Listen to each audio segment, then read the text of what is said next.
Hey guys, welcome back to Mo's Game Table. Today we're going to take a look inside the FRG Expansion for MBT. This is designed by James Day and published by GMT Games. This is the Federal Republic of Germany, or West Germany's, expansion for the MBT game.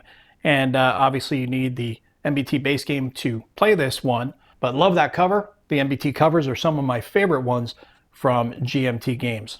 So let's take a look at the back of the box and see what this game's all about. It says here, FRG expands the NATO forces focusing on the West German Army of 1987.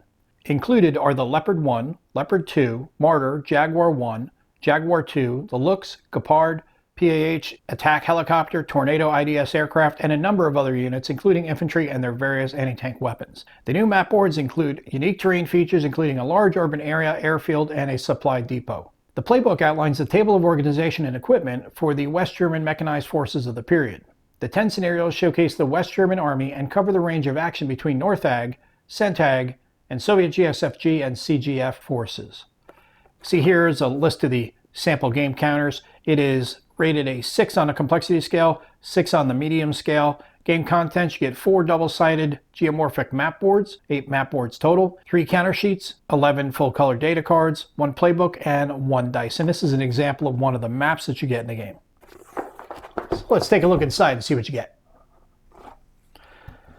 We get our pack of data cards,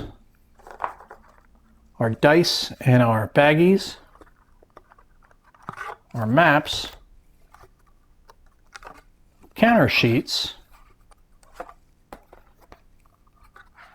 and playbook. So let's set up the maps and take a closer look at the game. And here's a look at the one side of the maps. I just put them over to what I thought was their busiest side. You can see a good varied bit of terrain that you can use.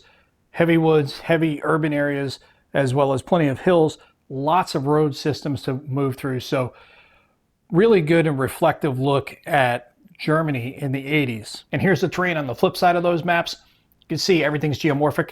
Even on the flip side, you just flip it over and you've got a networked road system. So a good bit of terrain to work with, whether you are using the scenarios included in the game or you are creating your own. Now we'll take a look at the counter sheets that come with the game. A good assortment of German armored units to introduce to your MBT collection. Then on the second sheet, we have German infantry, some German armor and air support, as well as the new leader counters that are for the Germans, the Soviets, and the US. These will add different benefits to the game, victory markers and your turret markers. Then on the third counter sheet, we have US and Soviet tanks. I think these were already in the base game. These may be just extras. I'm not sure, but that's what it looks like. And then we have a bunch of administrative counters down here at the bottom. We'll take a look at the data cards real quick. These are thick counter sheet thickness cards, and it is great that they're nice and thick like that, but at the same time it's kind of a pain because they do eat up a lot of space in the box, and these are only like 2-inch boxes. So between the amount of counters that you get, and they're big counters, and these data cards, it eats up a lot of space. But you get 2 units per data card. We'll just look through a couple of them.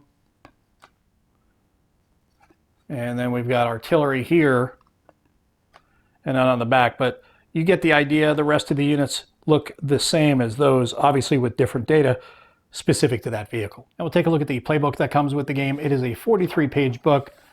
It starts off with your introduction and goes through your units, TONEs, terrain features, counters, leaders, voluntary bailouts, parts inventory, credits. Then you get into your scenarios. There are 10 scenarios in the game that will add to the base game.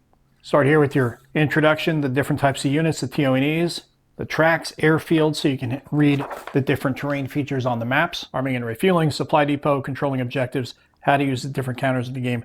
Then we get to leaders, which is a new addition to the series. Leaders will be attached to a vehicle at the beginning of the scenario, and they will provide modifiers for different portions of combat. AP combat, GP combat, suppression, recovery, morale, spotting, IF response. All of these things will be effective by leaders, so they will add a little bit of more depth to the game. Then you get into force leaders, FRG, Soviet leaders, US leaders, voluntary bailouts, and then you get your parts inventory and your credits. Then we get into the TONE for the German military here. Same as what we've seen in MBT base game. Then we move on past that to the scenarios, where it breaks down the new 10 scenarios. Same as you've seen in MBT, get a situation, the map, special conditions, how you set up your game, and then the victory conditions. There's actually a cityscape battle, which should be interesting. Not like a knife fight in a phone booth with tanks in a city. Storming the breach. And then scenario 20, which is Counterstroke, Southeastern FRG, 4 October 1987. And then we have our map list, which shows you the different maps you have, and then that is the end of the scenario book. And that is a look at everything you get inside of the FRG expansion for MBT, a game designed by James Day and published by GMT Games.